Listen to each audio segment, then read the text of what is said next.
Hi everyone, I'm Nicole and I'm the Canadian Nickel, and today I have Father's Day on my mind. I know it's still about 3 weeks away, however, I thought it would be so much fun to make this great Father's Day gift, and it is a wallet, all made out of paper. And so when you open it up, you have room to put in gift cards and a spot to put money, if that's what you wanted to do. Although I won't be doing that. I will be putting family photos in my little slots. So my husband treasures that more than any kind of gift I could ever get him. So let's go ahead and get this started. And I hope 3 weeks is certainly enough time to go ahead and get this project going. All right, so here are the cuts that you're going to be needing. I've pre-cut them all, and we're going to start off with the big piece first, which is the main part of the wallet. And this cut, you do one piece of 9" by 3.5. And then the next layer, which goes on the inside, is 8.5 by 3.25. And then you need two pieces of 4 3/16 by 2 inches. And then two pieces of 4 3/16 by 1 inch. And that, those smaller pieces make up the little folds that you can tuck your gift cards in if that's what you wanted to do, or family photos. And then the two pieces, the bigger sheets that you'll need to score so that they can fold together like that. The big outer layer of the wallet is scored at 4 7/16 and 4 9/16. So it's just two little really close together spots. And the next layer in is scored at 4 1/4 or completely in half. Now that we have all the pieces cut out, we're going to want to use a sponge, and this is my chocolate chip Stampin' Up! Ink. And we're just going to go ahead and just start distressing the wallet, because of course you know our men are out there busy spending all their money on us, so their wallets are always looking really weathered from constantly pulling out their credit cards and their cash. So you just want to start distressing the outside of the wallet. This is the textured part. And I also am going to distress the edges of the inside of the wallet. All right, so I've gone ahead and I've sponged the outside of the textured paper on the outside of the wallet. And then when you're done with that, you just flip it over. And then I've also done the inside just a little bit on the edges. And I've done all the matching pieces. And when it comes together, just to give you a quick look, it's going to kind of be, we're going to tape it all together like this. But I flipped the textured over, so the textured, when you opened it up, would still be what you would look at. And you just have to do the one side, because this side's all going to be taped. So I'm going to go ahead and start getting this all put together.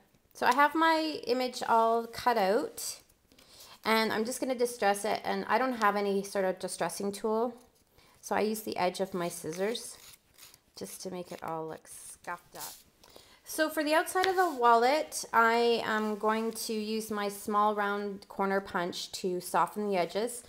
This one I just got from Walmart. I know all my punches are Stampin' Up, so you're probably wondering why you see one that's yellow.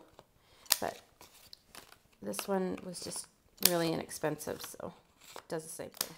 Now for the exterior part of the wallet, just to give it some interest and texture also, I am going to use my paper piercer and my little guider. This is from Stampin' Up! I love this mat set. And it's got all the little holes, so I'm going to do the first layer. All right, now that I've gone ahead and I've paper pierced all the way around, I'm ready to start assembling my layers. And when you go and put these together, you want to make sure that you only tape with your adhesive 3 sides. That way it allows space for your gift cards or your photos to fit in there. Otherwise, you won't be able to fit it in if you go and tape it all the way around. So let's just go ahead and start putting this together. I've put my pieces together, and you want to have this little gap right here. And the reason why you want to have it is for when it closes, it's not going to all bunch up and be difficult to close. So don't worry when you see that gap. That's what you want.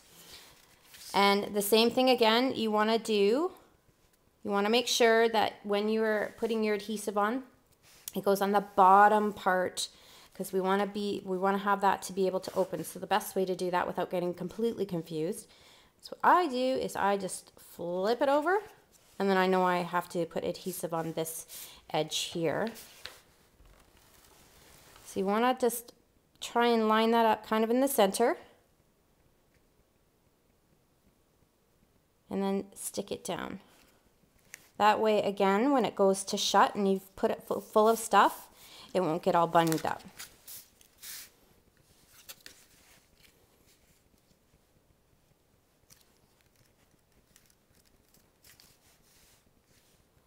All right, there you go.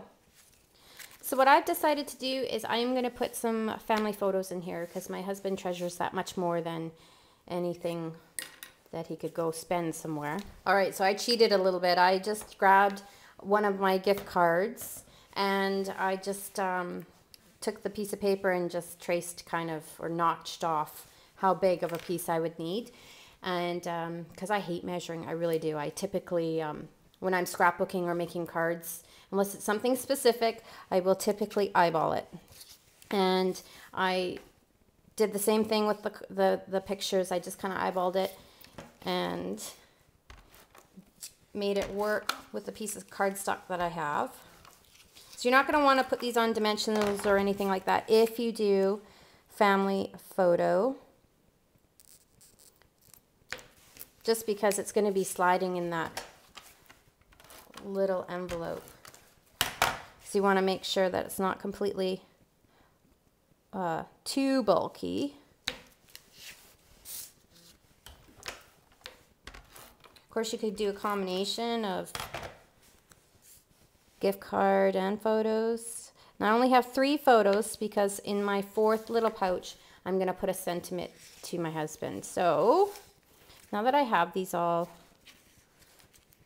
assembled, you just kind of tuck them in there. So I'm going to show you my little cheater trick that I was just mentioning, how I hate to actually use my ruler. And this is how I cheat. I just take the cardstock that I want, that I'm going to be tucking in there for the sentiment, take the lighter cardstock, I just line up the 2 corners, however I want it to be, and then I notch that same distance in with my pencil, and then I trim it. That is how I have been scrapbooking for years. That's my cheat, or my tip of the day, however you want to look at it. So I'm just going to go ahead and hopefully do my best to make it straight and just put it up in the top.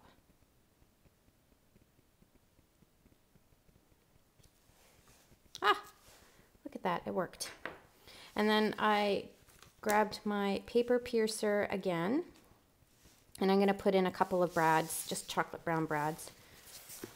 And then that just tucks right in here, and because it's on the lower level, I can get away with using these 2 brads. If you're looking for a really great project along the lines of the Mother's Day Explosion box, this is a really easy Father's Day gift card if you want. You can also get away with using the Explosion box and just use it more in masculine tones.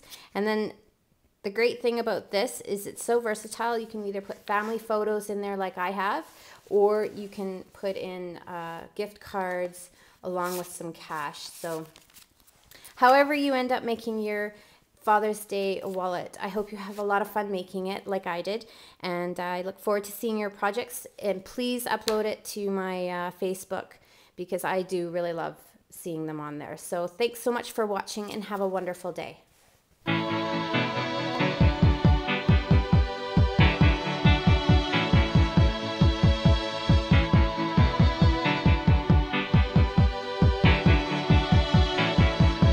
Heart is a balloon